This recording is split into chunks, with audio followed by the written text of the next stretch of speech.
wonder about how power struggles begin. Oh, this is so interesting because parents don't know that in many cases they are the ones who cause the power struggles. Those very power struggles that they hate. So how does that happen? How do you create something that you don't want to create? Well, it's because you don't realize that you're doing it.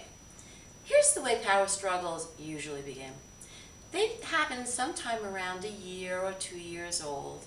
And if you have a child who's born, who's a power-seeking little kid, and every child needs to feel their healthy empowerment to one degree or another. It's just that some children come in, they really have to feel their power, and they really don't want you to stop them from going for something that they want. And it doesn't mean you're going to just let them touch anything or do anything that they want, but it's all about the way you handle it. That's your moment of power.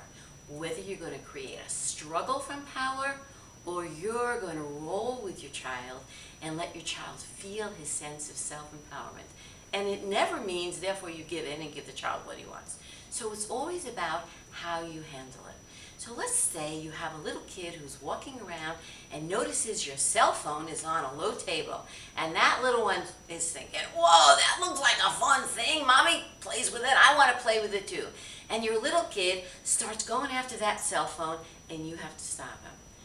The power struggle is all about how mommy handles this.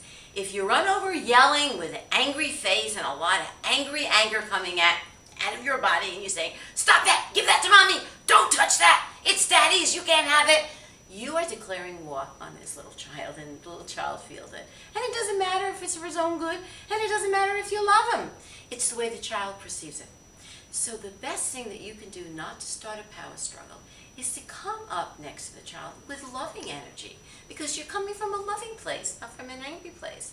And in a calm tone, you say, oh, you really like that, but that's not for you. And then you scoop them up gently with gentle energy, and you say, but I've got something over here that you're just going to love. And you spend a few minutes with this child doing something else that's appropriate. If you have a child who's born a big reactor, they may not just go, okie dokie, mom. They may kick a little bit, they may scream a little bit, or 2 minutes later, they may be back looking for that cell phone. You take another deep breath. You remind yourself this is all about process. They're not going to get it immediately. And again, with gentle, loving energy, you scoop them up.